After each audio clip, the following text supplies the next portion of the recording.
Hi, morning സ്റ്റോറീസിലേക്ക് ഒരിക്കൽ കൂടി എല്ലാവർക്കും സ്വാഗതം. കാർമേഘങ്ങൾ പെയ്തൊഴിയും എന്നാണ് നമ്മുടെ കഥയുടെ ഇന്നത്തെ പേര്. ഒരിക്കൽ ഒരു യാത്രാ സംഘം വലിയൊരു യാത്രയ്ക്കായി തയ്യാറെടുത്തു. അവർ കാൽനടയായിട്ടാണ് ആ യാത്ര പുറപ്പെടാൻ തീരുമാനിച്ചത്. ഓരോരുത്തർക്കും ഓരോ ഭാണ്ഡക്കെട്ടുകളായിരുന്നു ചുമക്കേണ്ടത്. യാത്ര പുറപ്പെടാൻ നേരം ഒരു മനുഷ്യനൊഴികെ ബാക്കി എല്ലാവരും ഭാരം കുറഞ്ഞ ഭാണ്ഡക്കെട്ടുകൾക്കായി തിരക്ക് കൂട്ടി. എന്നാൽ ആ മനുഷ്യൻ മാത്രം ഒതുങ്ങി നിന്നു. യാത്ര പുറപ്പെട്ടപ്പോൾ ആ മനുഷ്യന് ഏറ്റവും ഭാരമുള്ള ആഹാര സാധനങ്ങൾ അടങ്ങിയ ഭാണ്ഡക്കെട്ടായിരുന്നു ലഭിച്ചത്. ബാക്കി എല്ലാവരും അദ്ദേഹത്തെ പുച്ഛിച്ചു.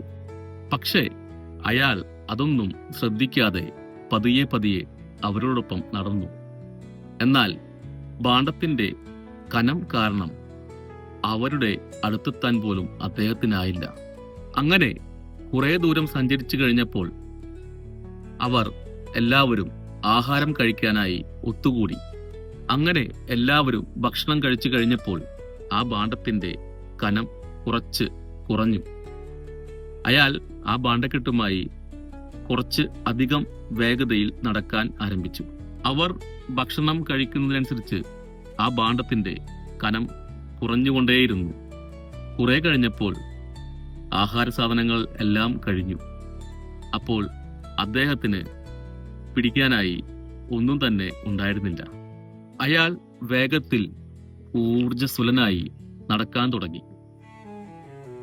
നേരത്തെ പരിഹസിച്ച എല്ലാവരും ആ ഭാണ്ഡക്കെട്ടുകൾ തന്നെ ചുമന്നുകൊണ്ട് ഇയാളെക്കാളും വളരെയധികം പിന്നിലേക്ക് പിന്തള്ളപ്പെട്ടു.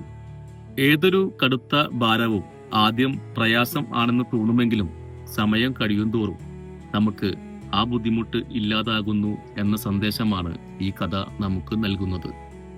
ആഹാര സാധനങ്ങൾ നിറച്ച ആ ഭാണ്ഡത്തിന് കനം കൂടുമെന്ന് കരുതി ആരും തന്നെ ആ ഭാണ്ഡക്കെട്ട് എടുക്കാൻ തയ്യാറായില്ല. പകരം അവിടെയുള്ള ചെറിയ ഭാണ്ഡക്കെട്ടുകളാണ് എല്ലാവരും എടുത്തത്. സമയം കഴിയുന്തോറും ആ ഭാണ്ഡക്കെട്ടിന്റെ, അതായത് ആഹാരം നിറച്ച ആ ഭാണ്ഡക്കെട്ടിന്റെ കനം കുറഞ്ഞു വന്നു. അതുപോലെ തന്നെയാണ് പ്രയാസമുള്ള അല്ലെങ്കിൽ ബുദ്ധിമുട്ടുള്ള അവസ്ഥയിലൂടെ നമ്മൾ കടന്നു പോകുമ്പോൾ സമയം കഴിയുന്തോറും അതിന്റെ പ്രയാസവും ബുദ്ധിമുട്ടും കുറഞ്ഞു വരും എന്ന ഓർമ്മപ്പെടുത്തലാണ് ഈ കഥ.